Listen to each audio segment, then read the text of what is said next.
Welcome everyone to Almost Cancelled, the TV news podcast. I am Peter and I'm joined as always by Connor. Functionally existent. Yes, it's been a few weeks. I was on vacation for a week and we were so busy getting ahead in other things the week before I left that we've not been here for a few weeks. So this is our return, our glorious return to your weekly Almost Cancelled news. We'll see how it goes. Yeah.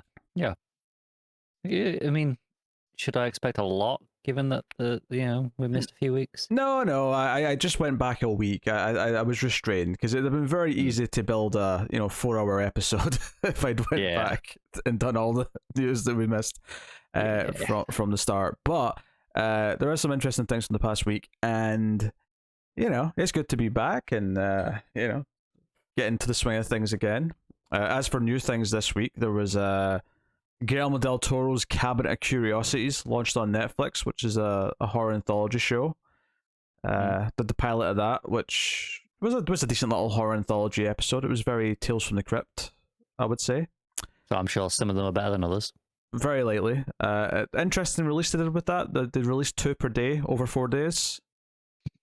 That makes sense. It's not quite the weekly release that I'd be hoping for, but I get why they wanted to have them all out in October. Yeah, kind of putting them like the week of Halloween like that. That works.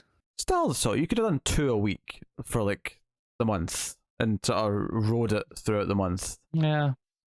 I guess they're worried that was just too spread out for people to come back to, with it being an anthology with no specific hook episode to episode to make people come back. I guess. What's funny is the end of the first episode had a very Doctor Who-esque this season on Cabinet of Curiosities. Speaking of Doctor Who, we did have the episode this week. I've got a Doctor Who news and the thingamajig. Better have. Although I feel like what you want to talk about specifically is not what I've got. But no, do you know what? I'm not going to talk about the spoilers of the episode, but I enjoyed it. But there is actual news. I'm aware. Yes. Yeah. But I mean, if you want to bring up some of the other things that are related when we get there, then by all means. Plus, Quantum Leap, back and catching up on that this week. Did episodes 5 and 6. So getting back in the swing of things. All of the classic shows we review every week, whether that's me and Connor or me and Tara, those are all back in Patreon this week, and they'll all be back for everyone next week on YouTube. Yeah. So I know you guys have been enjoying Quantum Leap. I'm seeing a lot of buzz that it might get cancelled. It's kind of on the bubble. Well, what's so weird about that is that it literally just got extra episodes ordered like a week ago or 2 weeks ago. Yeah. So all I'm seeing is, it's on the bubble. It's not looking good for it. Well, I think that's just more to do with NBC wanting to cut down their hours to 2 a night. So, in theory, like a third of their shows are on the bubble instantly because of that.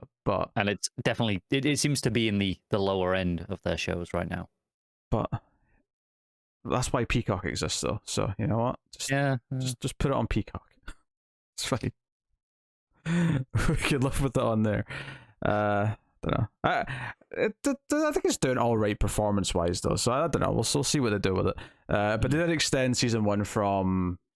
This was news like right before I was on vacation, so we never talked about it. But because they had like 13 ordered, and they extended it to 18. Well, technically it was 12 to 18, but I think that's because they did a pilot and then we did the pilot. So technically they had 13, but one of them is on air. Didn't really count. Although they did use parts of it in a later episode. So it's actually a lot like the hit television show Buffy the Vampire Slayer, which season 1's only 12 episodes, and the reason for that is because there was an on-aired pilot that they decided to scrap.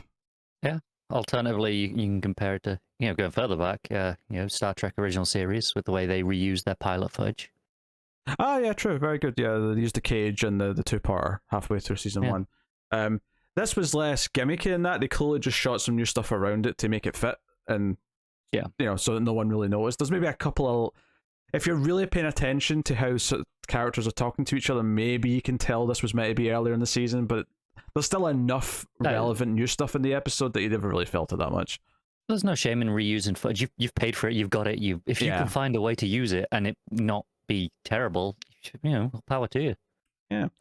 So that is that. But yeah, good stuff. So let's get into the news then, shall we? For the week.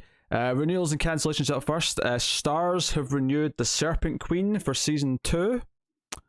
It's a second 8-episode season. The only thing I know about that is I'm pretty sure it's a period drama. Yeah, apparently its season 1 finale is on Sunday, so it's just finishing the season 1. So this is your good news before the finale to get everyone in a good mood. Yeah, kind of thing. So yeah, I don't know much about it either, but I know it has Bear McCreary as a composer, so it probably sounds good. It probably sounds good. Yeah, he does good music. Yeah. If nothing else, it's got that going for it. Yeah, and then Netflix renewed a comedy called The Upshaws for season 3. Okay, I don't know what that one is. Regina Hicks and Wanda Sykes are behind it. Okay. And Wanda Sykes, judging from this photo, is also in it because I don't know who she is. Yeah. But yeah, so just a sitcom, I think. Yeah. And then Industry has been renewed for season 3 by HBO. I'm going to say I'm impressed that there's a HBO show I've never heard of this on season 3. But yeah, I was just thinking that. I'm like, usually going into season 3. Even stuff that doesn't appeal to me from Netflix, I feel like HBO is just such a big brand that I usually still hear about what they've got in passing. Yeah, maybe not in the first season, but usually by the time the second season's on, you kind of are vaguely aware it exists. Yeah, very weird, very weird. But yeah, so that's been renewed. And then we got Cancellations. So first up, CW have killed another show a little bit later. So it's its upcoming season will be its last, and that is Nancy Drew is ending with season 4. Well, season 2, generally speaking, isn't terrible. For the CW, it's quite low, but yeah. At least with this, they might have known before they finish writing the season, because it's not premiering till like mid-season. So I assume they've maybe got a bit of time to at least do the last episode with the knowledge that it's ending. You'd like to think so, yeah. Yeah, that would be the hope anyway. Apparently it's not an unexpected decision. The discussions about the drama concluding its run after the upcoming season started months ago, so that would imply that at the very least they had a good idea that it might be. At the very least, they should have assumed the worst and written for that potential outcome. Yeah. And then Showtime have cancelled City on a Hill after 3 seasons. This is a drama series, which its 3rd season just launched in September. I have heard of this one. I couldn't tell you anything about it, but I have heard the title. Same. So, yeah. Yeah. I mean, it's not 3 seasons, it's like a little trilogy of seasons. As long as it's not written with a cliffhanger to go on, it's not a 3 bad... seasons can be okay for what I'm assuming is a prestige style of show. Kevin Bacon's in there. More on him later. So... How is there more on him later? Oh, there is. There's actually some Kevin Bacon news later. I love it. And it's not just because he's selling you the best internet plan in the UK. Are you sure? It's also so funny. Kevin Bacon's obviously a worldwide star, but he's got a very specific thing to him in the UK because he's been used for this ad campaign for like 15 years at this point. Yeah. It's kind of crazy how linked he is to that. Did it change to EE, the name, with him, or was it still Orange when he started? I feel... I was going to say, I think he was there when it was still Orange, but... Nah, they may have launched, because before him, it was like all the... in the movies, in the cinemas, it was all the... That was the talking phones. Ruin your movie stuff and all that, yeah. And then it changed to Kevin Bacon with... Because I think what you're maybe mistaken is that they were still doing the 2 tickets on the Wednesdays. They were still doing Orange Wednesdays, just not under the same name for a little while, and then that went away. But now to get that, it's Meerkat Movies. Yeah, but while they were doing that, that's when you got the couple of ads where it was Kevin Bacon playing all of these different characters talking to each other. Yeah, you might be right. So I think it changed. I think they consciously had a big new, like, he's our guy for this new name. Also, despite the fact that, well, we both probably just think of it as Orange still, kind of automatically. I do, yeah. Honestly, I still do. It's been a long time since that name changed at this point. Hey, they were called Orange Wednesdays for years. Yeah, I love the idea that there are probably Americans listening to this that you say Orange Wednesdays or Meerkat Movies, and like most people in the UK just know exactly what that means. But like, it sounds so weird. So EE, just to explain this, and it used to be called Orange, but EE is just a phone network provider in the UK. That's just basically it. They do phone and internet, and they have Kevin Bacon does all their ads, and that's I really want to know when they changed name.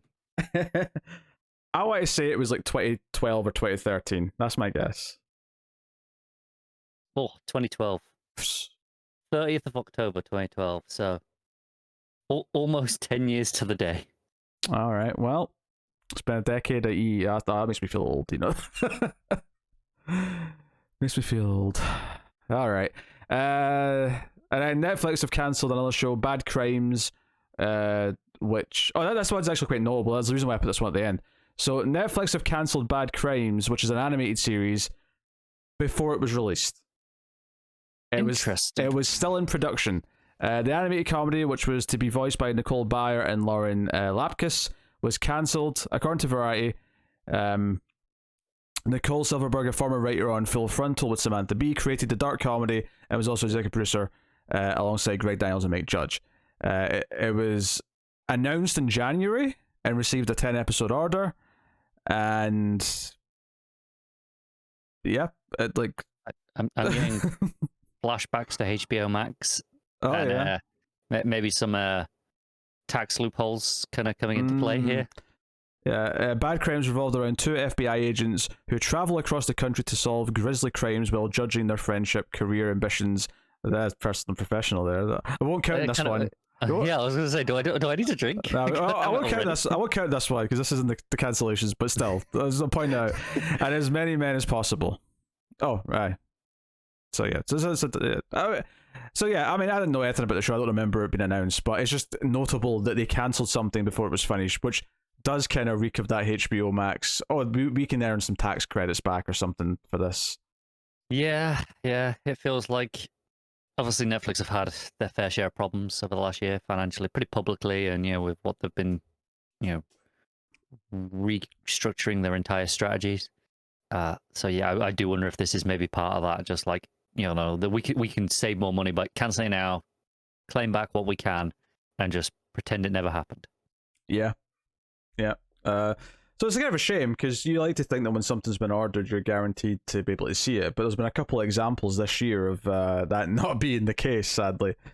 So yeah, it was very rare. I can think of a handful of occasions in the past where a show's been renewed and then unrenewed and cancelled, along the way. It was a rare thing though. But yeah, this year it's like, oh no, there's a slate of them all happening in quick succession because the Hollywood accountants have realized they can get away with something here, and they're second guessing themselves. I do wonder if we'll see this a little bit more now that if it is the tax thing and HBO Max have kind of stumbled onto something. If everyone else is kind of going, hang on a second, what are we doing now that we can actually save money on? Yeah. So yeah, moving on. So we did get a trailer this week for something. I didn't make you watch it. You don't need to watch it. But I don't know if you remember, there's going to be a Guardians of the Galaxy Christmas special. Vaguely aware. Yeah. So it's, I mean, we don't actually know how long it's going to be, but their Werewolf by Night one, which is one they put out for October, was about 50 minutes. So probably be something similar to that. Kind of an episode of TV.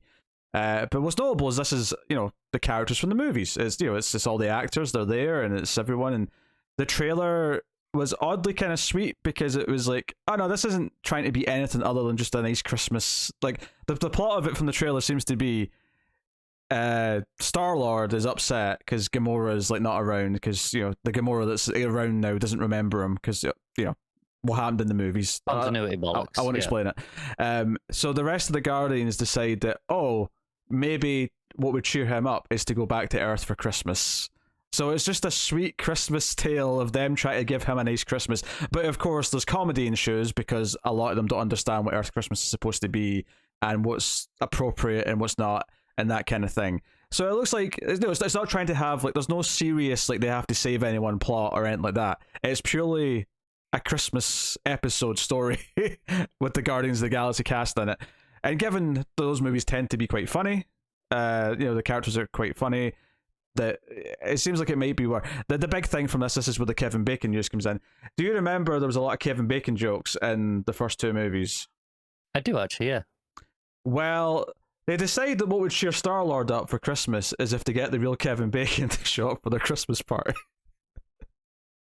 So the trailer features Dax and Mantis kidnapping the real Kevin Bacon.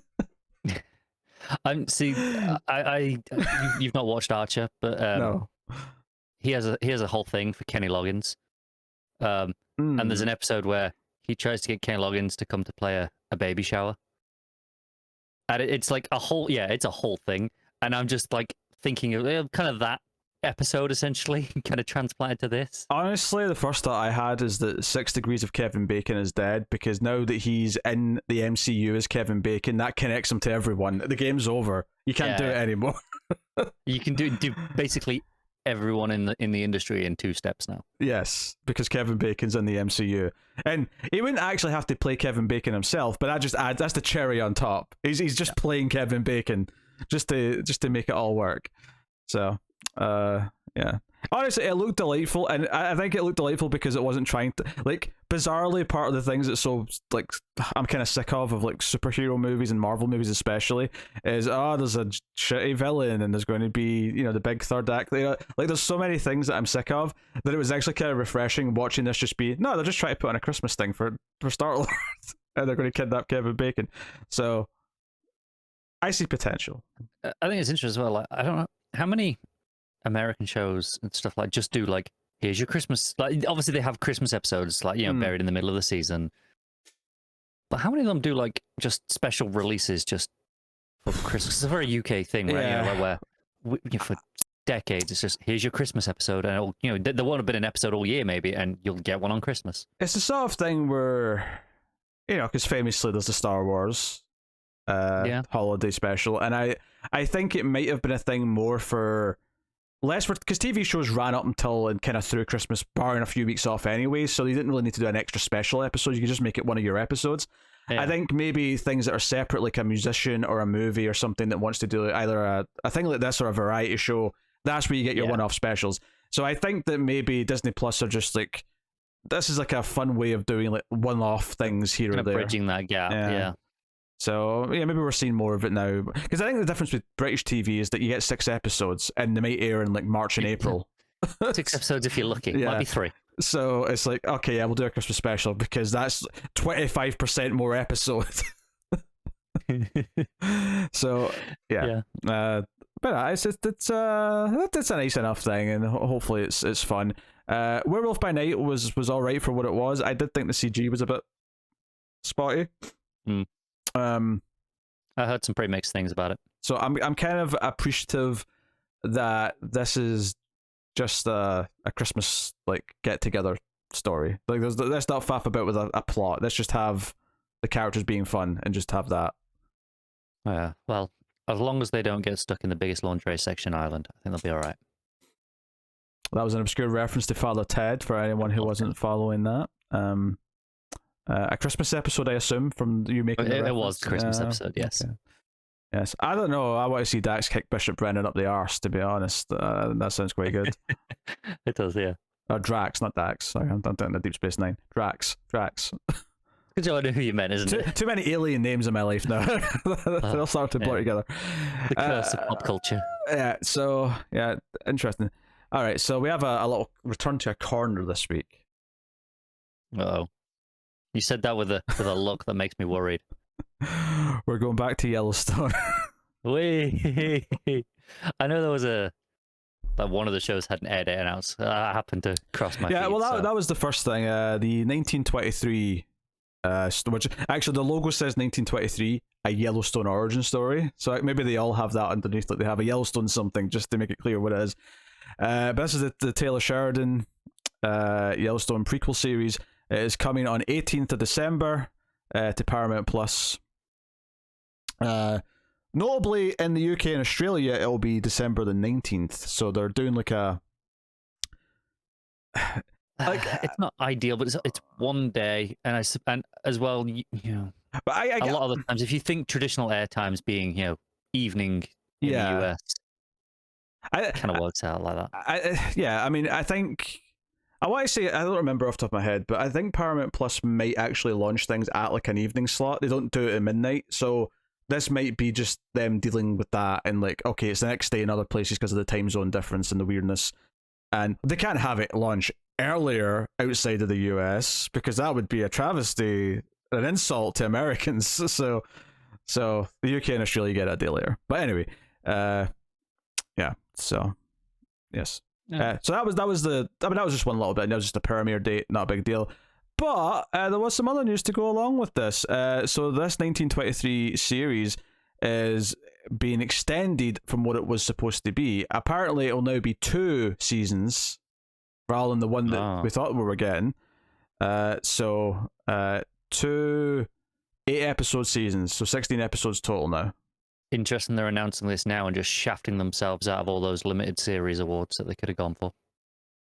It may have been something to do with locking down the actors and stuff like that. Yeah. It may have been unavoidable. So, but yeah, apparently there's 2 more in the works as well. That's the other bit of news. 2 more Yellowstones. 2 more Yellowstone shows. Oh Jesus, there's so many. It's the Sheridan fellow's so into the Dutton Ranch family dynasty, as this article's putting it, that he's contemplating 2 separate limited series that encompass the struggle to hang on to the ranch in the 1940s and the 1960s. So there's your I want to be cynical, but I can see the logic behind it, because if you're setting it in specific year, like this one was it 1923? Yeah, I can see the logic in them wanting to. Let's see in the maybe the just post-war sort of thing. End of World War II. I can see the logic of wanting to see that progression and kind of doing them as just individual limited seasons, as opposed to just I think a decade ago this would have been like American Horror Story style of just they're all one show. It's just we're going to jump around each season. Yeah, and this 1923 one is the one that stars Harrison Ford and Helen Mirren. So not a small cast. No, the big names. So there's your Yellowstone news. Always want more Yellowstone. In case you want to do it. Here's something a little bit more in our wheelhouse. The Green Lantern TV show, HBO Max. There's some news on this. Oh, I forgot this actually existed because everything else they cancelled. Yeah, well, they're completely changing this. It is no longer the show that it was going to be. So do you remember what it was going to be before? I honestly don't. I just remember there being a Green Lantern show. Before, it was going to be 2 timelines, and it was going to be Guy Gardner and Alan Scott were the 2 Green Lanterns. That does sound vaguely familiar. And they even cast those 2 roles. They're probably gone now, though, because now it's going to be a Jon Stewart show. Look, I like Jon Stewart. I understand why they've made this choice. Mm-hmm. But Guy Gardner and Alan Scott are my 2 favorite Lanterns. So on a personal level, this kind of sucks. I like Alan Scott. I'm not as big on Guy Gardner. I would say I like Alan Scott more than Jon Stewart, but I like Jon Stewart much more than Guy Gardner. So I mean, I kind of break even on this. If I'm, I understand, especially because I think there's an entire generation of people who don't read comics specifically, who Jon Stewart is Green Lantern. That's the only one they've ever known, just thanks to cartoons. So yeah, I think it does make sense. Yeah, you've got that. You've also got the fact that he's one of the biggest and first well-known black superheroes. That must be part of the appeal as well. I mean, obviously with Alan Scott, you could have tackled a gay superhero, which may have been part of the appeal before, but they've changed direction for whatever reason. So, also the showrunner who was going to be running it has left with this change, and he could have stayed, but I guess it also makes sense that now that the show's just a different show, he's like, well, this is not what I was developing, so off I go. It's pretty fair, because it is essentially just an entirely different show. They've basically cancelled and then re-greenlit an entirely different show, just happens to still be Green Lantern. Yes. There's some puns to be made here with green lighting shows about Green Lantern. Yeah. As I was saying, I was like, I like how it got cancelled and then the ring just floated over to a new show.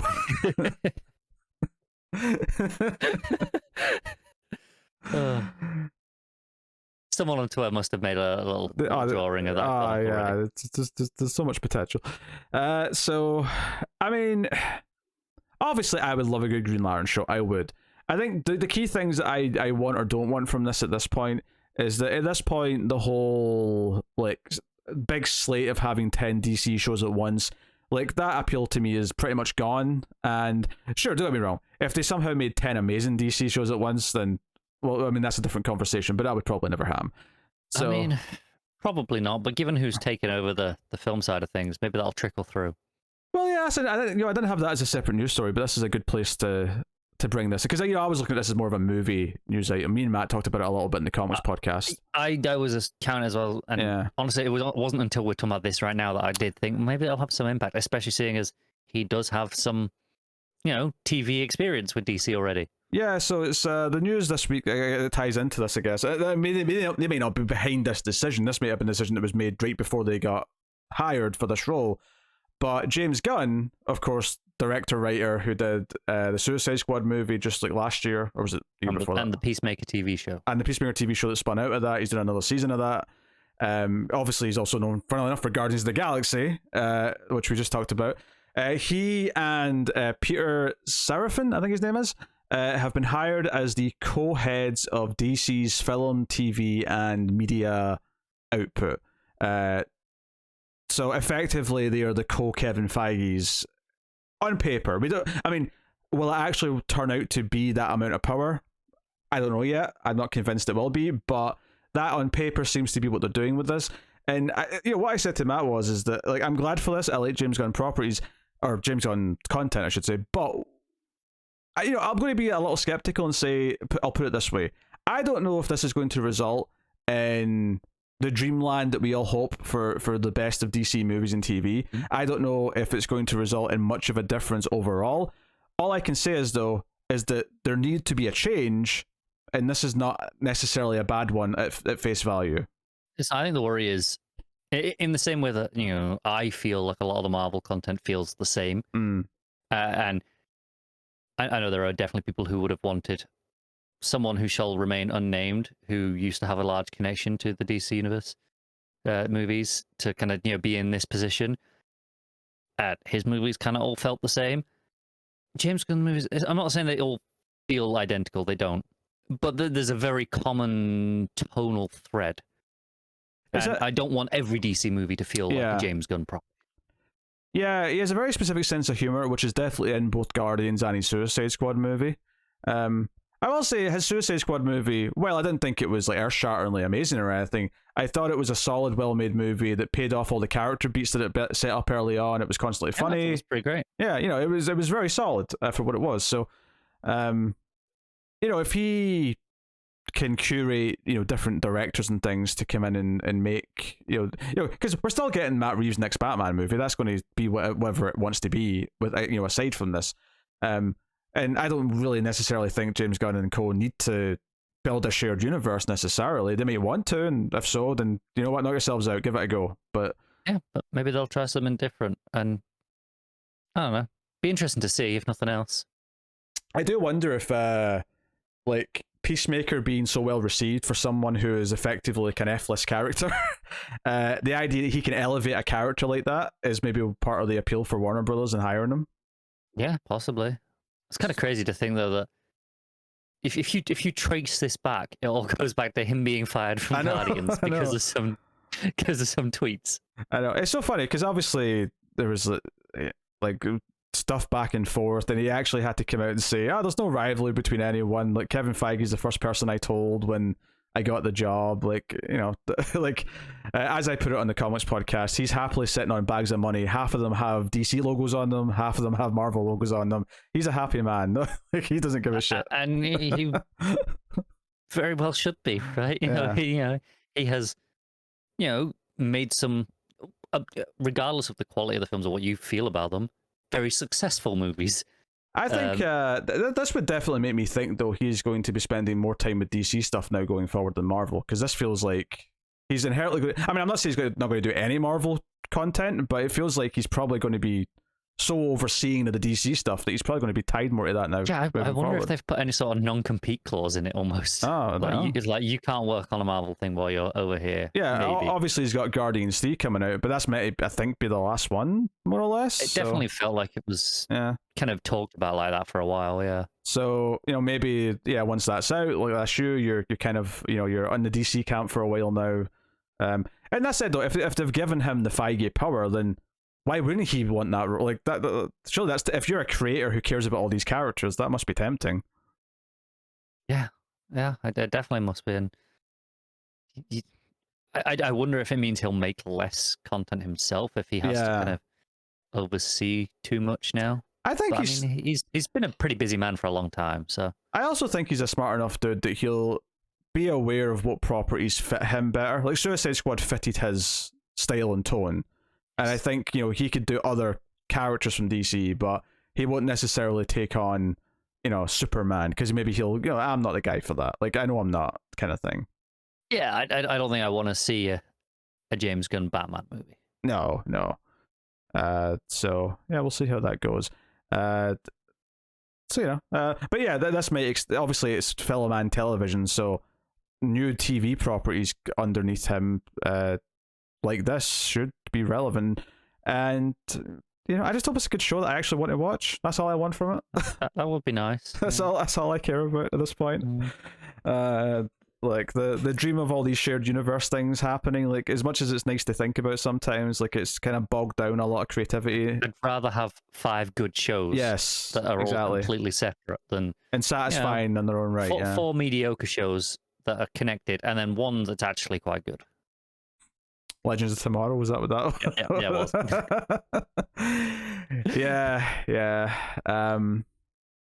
So there you go. That's the Green Lantern HBO Max news. So it's still coming apparently, but it's now been completely shaken up and will be a new thing. So very good. Next up, sticking with some DC TV news, actually, still HBO Max. The Batman prequel series, which is going to be about Arkham Asylum, which was announced a while ago. Quick bit of news here: it's found its showrunner. It will be overrun by Antonio Campos, who worked on The Staircase, which was a limited series that got a bit of buzz. I want to say last year, maybe 2 years ago. Yeah, I vaguely remember. I think it was a couple of years ago. Yeah. Regardless, he's going to be the showrunner on it, which is being produced by Matt Reeves. And it was originally going to be a GCPD show, but it changed to be more of an Arkham Asylum story at various point. So again, all these HBO Max DC shows changing. This one at least felt kind of like just a creative choice, I suppose, rather than a cynical thing. I can see the organic shift.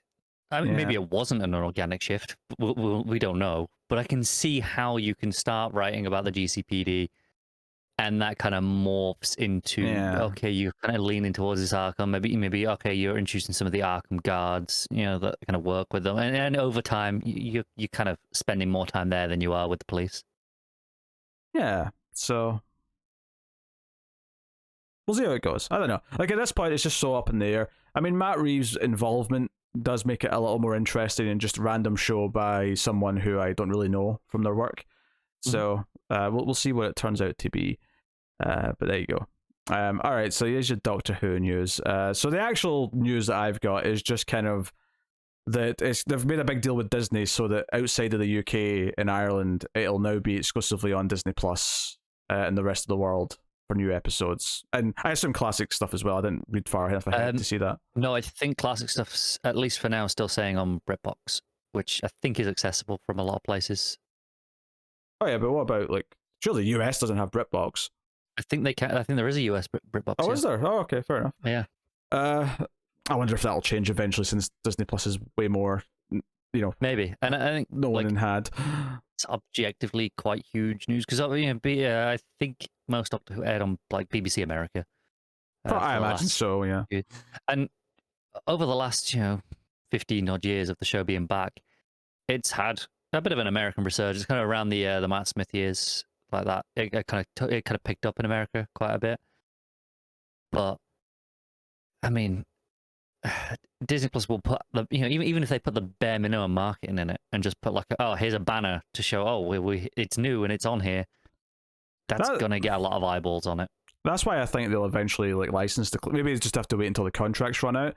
But I feel like they'll want the classic content just so they can have a tablet to do for Marvel and start like, here's the Doctor Who tab and here's everything. Yeah, maybe.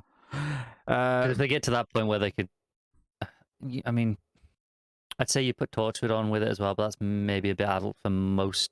For like the US version of Disney Plus, obviously, Well, actually, not anymore. They've added in like they've started adding in things like the Deadpool movies and stuff. So, but they make you like set up a parental password. So I think they could put in Torchwood now. Okay, that's fine. It would just fall under that. Because obviously it happened earlier outside the US because they added the Star section, which had all the various R-rated content and stuff in it. It's kind of crazy what's happened with Doctor Who. Like from a behind the scenes, like ignore the actual show itself, and but just in the last year and a half or so, it's gone from relatively speaking janky little BBC production, all kind of done in house, to BBC still obviously distribute and own the the rights and everything, but it's produced by a Sony backed company now with Disney Plus money as well. Like it's the level up. And and all the creative control. BBC don't have creative control over the show either at the minute. It's the Bad Wolf production studio, which is the Sony backed one, that does, along with Russell T Davies going forward. Yeah, and of course Russell T Davies was the showrunner before. He was the showrunner for like the first from 2000. Yeah, from all of the Eccleston and Tennant stuff. Yeah, so the first like 5 years of it basically. But it came back, and I say 5 years and not 5 seasons because it was like 4 seasons and like a year of specials or whatever. Yes. And you get the new Doctor starting when the new series comes back in late 2023, whose name I'm going to butcher. Yep. I'm just trying to say which letter is silent, and I'm not sure which one it is. No, me either. I've not listened to an interview with it yet. Ncuti Gatwa, I'm going to say. I'm going to say the C because it's Ncuti. I'm going to say Ncuti Gatwa. As good a guess as any. Because otherwise it's Sooty or Cootie, and I don't think either one of those sound right.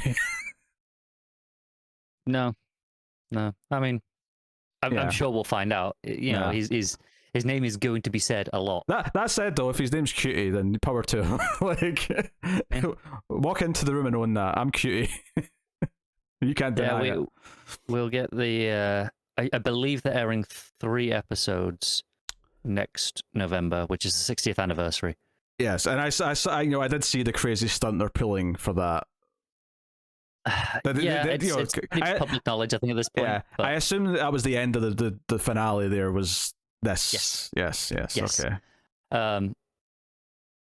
Which I'm interested in. Definitely, I think it's a very safe option. But I'm interested. Of course, I am. I mean, most people, I imagine, who have been watching since 2005 are probably quite happy with this choice. I suspect that is the case. I actually just while we're on very quickly, because I'm not going to talk about it anywhere else. The episode was the end of an era, because it was the end of a Doctor, but also the end of a showrunner. Mm-hmm. And it was It was interesting because, much like a lot of this kind of showrunner's tenure on the show, it's kind of a mess. In a fascinating way, though. Like, there's a lot of things just being thrown at the screen, and not all of it works, but a lot of it's kind of really enjoyable. Especially, I would say, especially Flux, which was the kind of the 6-episode mini-season kind of last year. That felt like that a lot. This one, like, it was very much an episode of 2 halves, where the first half was like, here's all these random ideas, and then the second half kind of really, went to town with it, and I enjoyed it a lot. How much did this showrunner do? Was it like 2 seasons in a miniseries? Was that the... Yeah, 2 seasons, I think, of like 12, whatever, a 6-episode season, and then this special, I want to say. Okay. Something like that, yeah. But no, a couple of specials. We had a couple of specials this year. Sorry, because I know there was one around Easter as well. So we might have had 3 specials.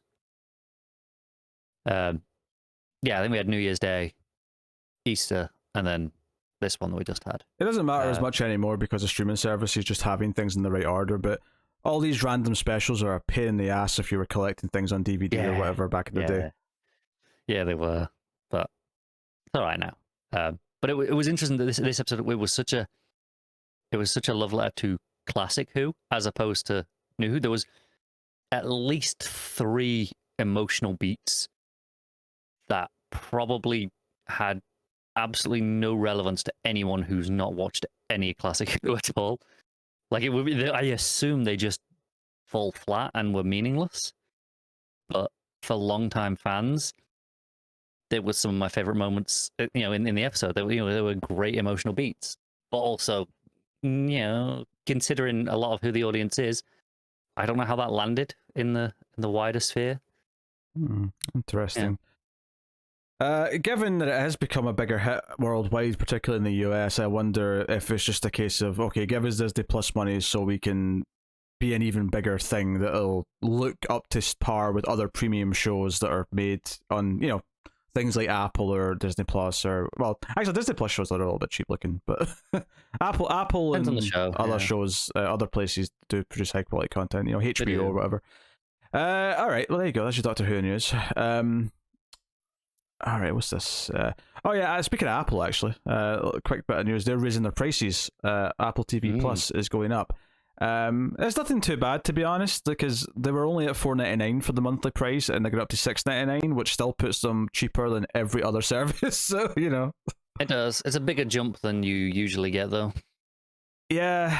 It's that sort of thing where if they stay at that price for, say, 3 years, I don't think there's a problem.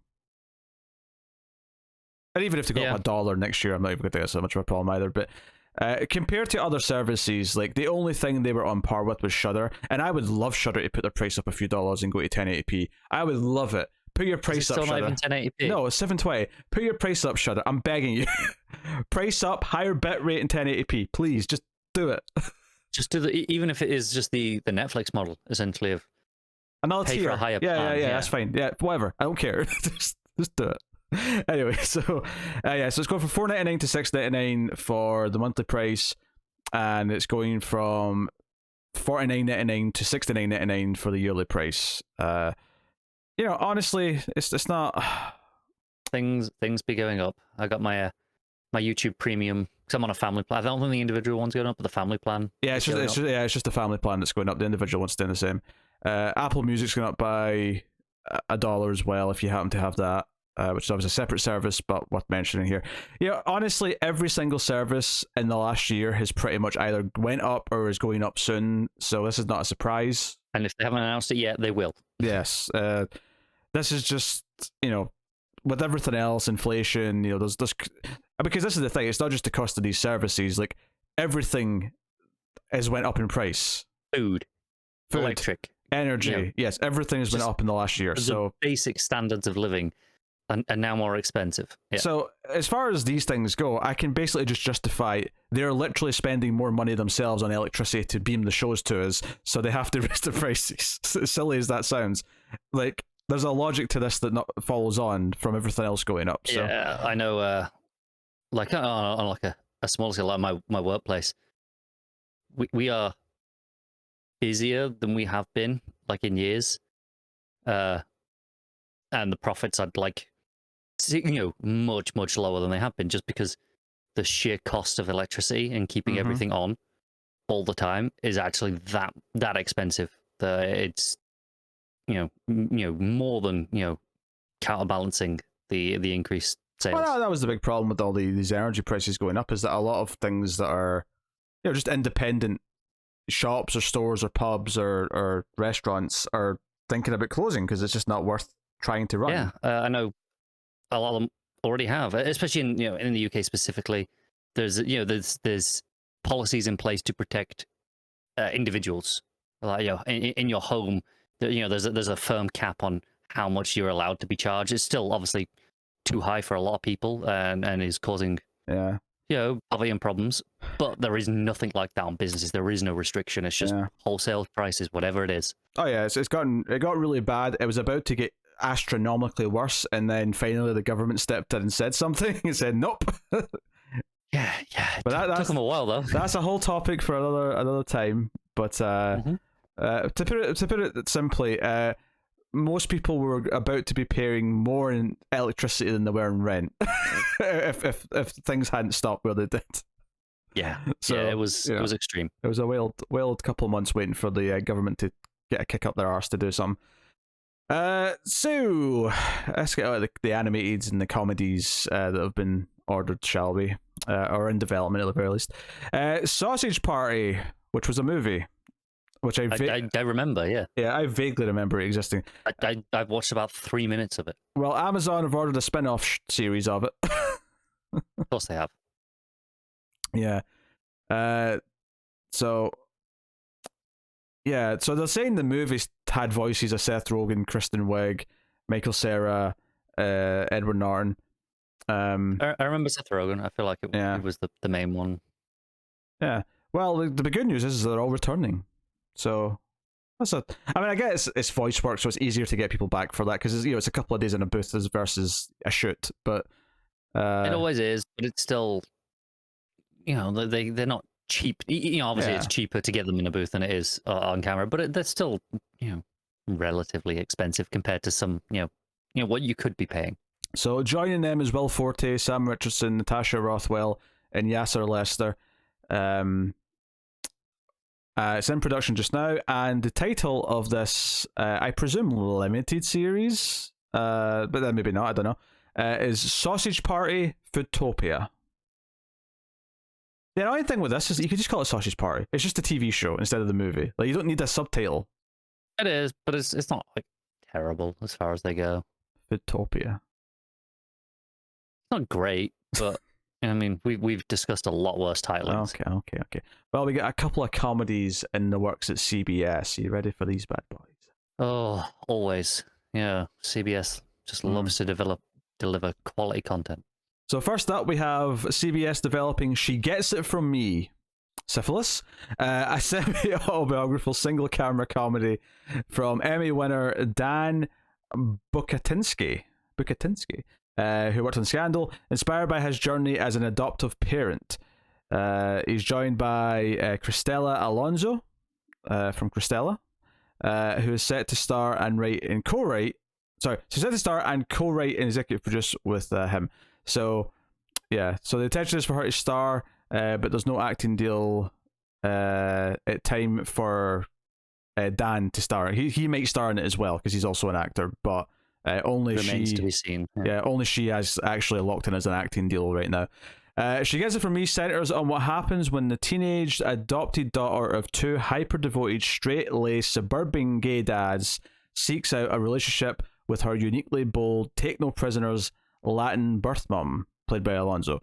The series examines a contemporary blended family, a poignant and hilarious exploration of the shotgun marriage of not only the birth mom and the adoptive parents, but also the complications and joys of blending both their big, noisy, multi-ethnic and multi-generational families.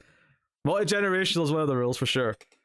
Yes, it was. And honestly, I think at this point, the word blended or blending in the context of like blending mixed race people together, I feel like is teetering on a rule at this point, because we'll see if it comes up again. That was very buzzwordy. There was a lot of buzzwords in that last part. It was. I will do my due diligence now. I'll crack out the liter bottle of the good stuff. Multi-generational families. Multi-ethnic and multi-generational. Oh man, they really hit us with those words there. Yeah. I mean, okay, so it's a comedy about two gay dads getting to know the birth mom of their daughter. Maybe the whole point being that, oh, she's a teenager now, she maybe needs a woman's influence or something, is what they're thinking, so they reach out to her, and we get a weird, wacky trio, kind of, not an actual romantic relationship, but just a working partnership, if you will. So, but not professional. But not professional, no. There was no professions mentioned in there. It would be funny if the last sentence just tacked on, also their jobs. I swear, if that ever happens, they're doing it just to spite me. Because you can't argue the rest of it was very, very personal. Yep. All right. So there you go. Next up from CBS as well, we've got a show called Book Club, which is a single camera comedy for me, myself, and I duo Dan Koppelman and Susanna Wolf.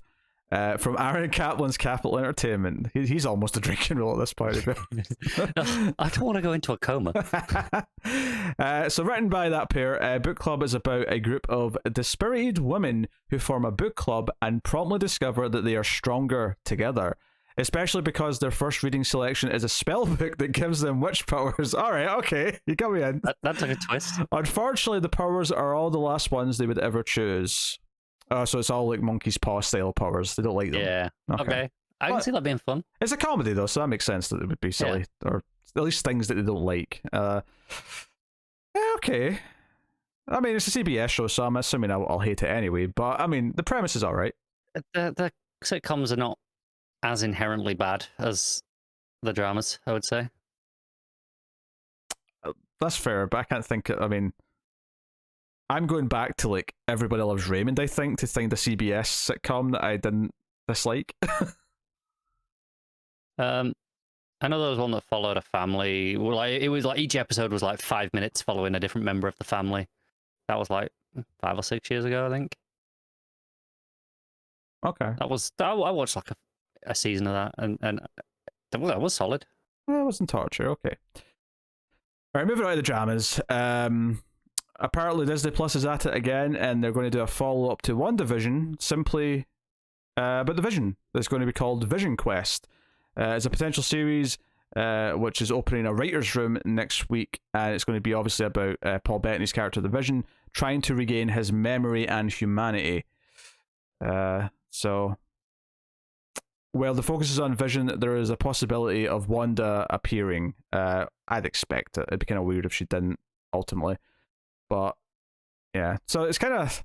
So it's not quite a season 2 to WandaVision, but they're shifting, because that was definitely more about her, and Vision was like a prominent second character. It was, and they've also followed her up in like some movies after that. Whereas this is going to be his show. Maybe she won't be there every episode, but I think she'll. If nothing else, I expect her to pop up in the last like episode or two. Yeah, I was gonna say I can see it holding off on her until towards the end. Yeah, and don't forget we've also got Agatha House of Harkness which is another spin-off based on another character from that show coming. Yeah, this one definitely feels a little bit more cynical, and again, not that this would inherently be a bad show. I think that's a perfectly fine premise. Made that clear. But the way they're like, yeah. We know we want to do it. We got an idea. We're going to put a writer's room together. We'll get it sorted. Like no one has come to. I've got an idea. It's just it feels very corporate. More so than a lot of them. I mean, you say that. I don't think I've rolled my eyes harder at an announcement from Marvel than Agatha, the House of Harkness. To be honest, that one really made me go, really? No, I get where you're coming from. That felt like a reaction in the same way that Stranger Things had the Justice for Barb overreaction. Oh, right, sure, next season. Yeah. But at least that wasn't a show. It wasn't, but like you can see it in the writing. Imagine, we're doing a fake docuseries set in the world of Stranger Things called Justice for Barb, but it's just going to be like a mockumentary about finding justice for Barb. It's definitely not quite as bad as the Agatha spin-off, but you could still feel its influence of the real reaction seeping in. It's definitely probably not going to be great. I mean, maybe it'll be fine. Maybe you can give a cynical idea to a talented writer and they'll come up with something good. Sure, that is the job of work for hire writers. But also very cynical, yeah. So. Yeah. And I'm someone who liked WandaVision until the last episode just completely shit the bed. And part of the reason why I didn't like the last chunk of WandaVision was the Agatha character, to be honest. So can't say I'm particularly thrilled at the idea of it. So yeah. Next up, we're going to Netflix. Jason Bateman and Jude Law are teaming to develop Black Rabbit, a 1-hour limited series at Netflix. Both are attached to star and executive produce, with Bateman also directing. So this is very much like their baby, if you will. Yeah, he did Ozark, right? That was him. He directed. I mean, he directed every episode, but yeah, he was but he was pretty heavily involved. So he has like a pretty strong relationship with Netflix. And he's directed at least he did The Gift a few years ago, which was really well directed. So he's definitely an accomplished director at this point. So it's not surprising to hear that. So Yeah, it comes from Bateman and Michael Costigan's Aggregate Films, along with Lon, Ben Jackson's Riff Raff Entertainment. They all have their own little like studio things now, don't they? Just to get them extra credits. It'll be business like accountant things as well. Like you can do it all separately. It's all paperwork and followed and. Yeah, but it also means they need to get paid for both being an actor and an executive producer on like everything they're involved in. I think the thing is, they presumably would even if they didn't have the company. It's just this way. It's easier for the. It's easier for the tax dodging. I'm not blaming them.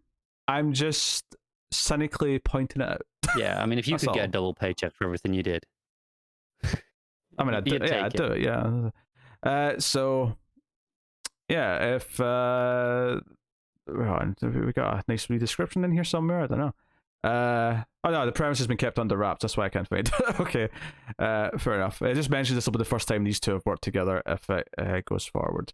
So, yeah, no premise as of yet, but obviously a couple of big names. Yeah.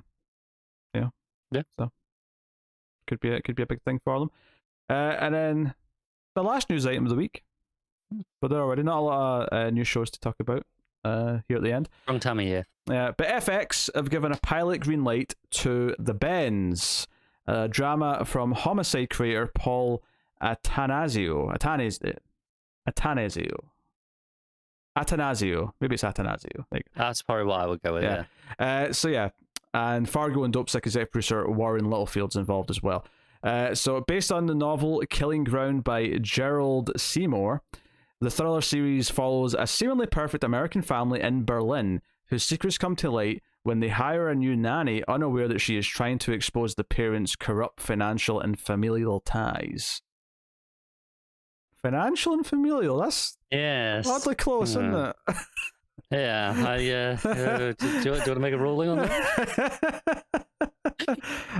Go on. Any excuse. Oh, because it's the last story. Financial and familial ties. That sounds professional and personal to me. They've even got the alliteration there. They do. It's just a different, letter. That's how they shook it up. They went, we'll go with the F words instead of the P words. Yeah, shaking things up. Just keeping us on our toes. Yeah, so that's this guy worked in Homicide: Life in the Street, which I have heard nothing but fond things about from people who watched it when it aired, and people have credited it as being kind of the gateway that eventually led to things like The Wire. But it was a network show because this was before you got big cable shows, so it was kind of this weird time in history where there was actually a few network shows who were really doing insane things and pushing the envelope in a way that you don't see in network TV, because all of that's moved to other platforms now. So it's very interesting. Yeah. So yeah, there's a lot of that. You can kind of track it. There's a lot of stuff in like the late 90s, early 2000s, and then there's this shift in the late 2000s where all of a sudden most things were shifting to cable and streaming instead of trying hard on network. They started offering them money. Well, I think it's partly that. I think it's also partly because it's just so much easier to get cancelled on network TV. Like everything was always on the bubble. You'd have to hope you got renewed, so on. Cable, for the most part, I mean, obviously Netflix are quite cancel happy, but cable and streaming for the most part seem to be a bit more set in stone. As long as you're a semi-hit and people care about you, you'll probably more job security. Yeah. So, as far as the premise goes, it sounds simple enough. Nothing particularly excites me, but nothing's a red flag either. Yeah, I mean, it sounds okay. Like it's the sort of thing where I could see myself watching a trailer for this and being wowed by it. Yeah. So I'll just kind of down to the where it ends up. I mean, it's on FX, but like what sort of level of prestige it ends up landing at. Is this their attempt at winning some Emmys, or is it their attempt at just kind of having some fodder? But yeah. Given the other producer there was mentioned behind like Fargo and stuff, I would wonder if this is something that's going to be in I'll call it the Fargo slot at some point in the year when Fargo's not on. Which is not a bad profile slot to be in. Oh, not at all. Not that Fargo's even on every year, because obviously it's spread out, but I'm just thinking something that can appeal to that same audience is probably what they're going for. It probably isn't that, hey, between seasons of Fargo, maybe we can actually have something else that will appeal to people. Yeah. So, no. There you go.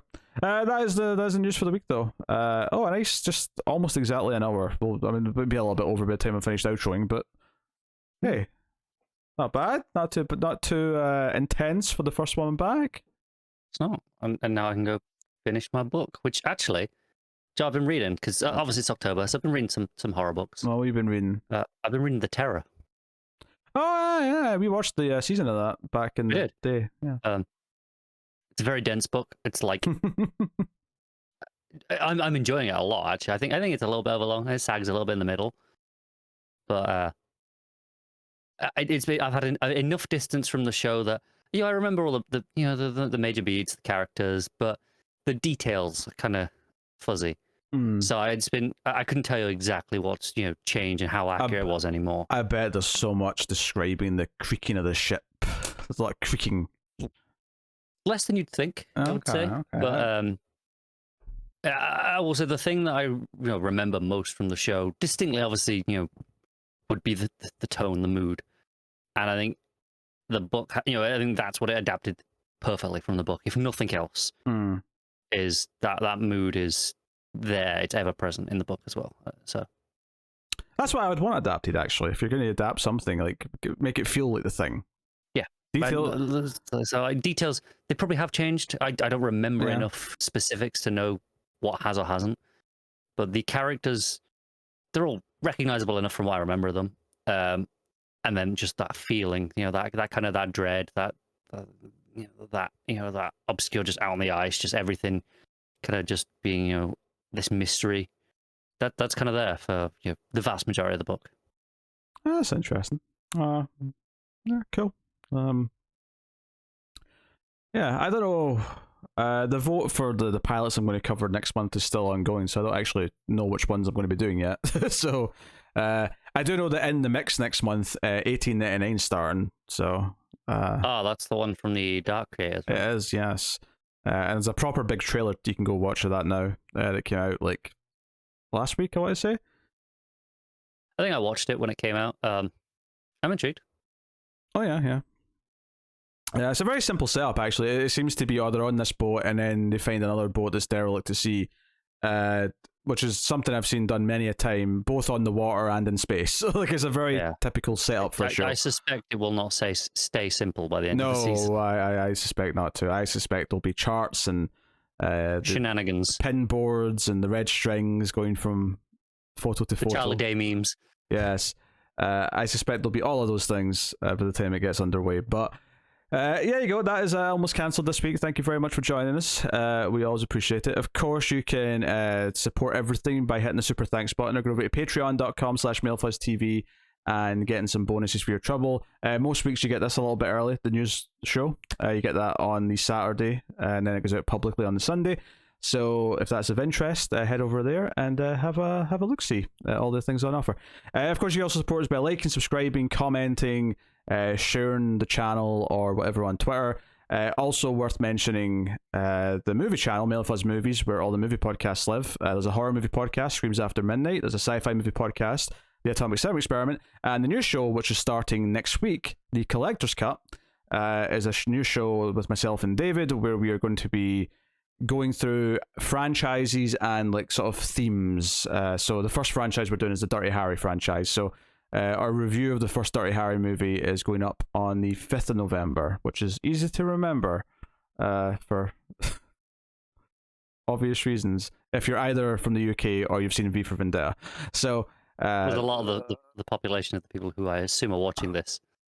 Yes. So yes, remember the 5th of November. But that's coming next week, so make sure you go have a look at that if you're interested. But yeah, that's the show. Thank you very much for joining us. We always appreciate it. Keep watching TV. Have you got any vanilla?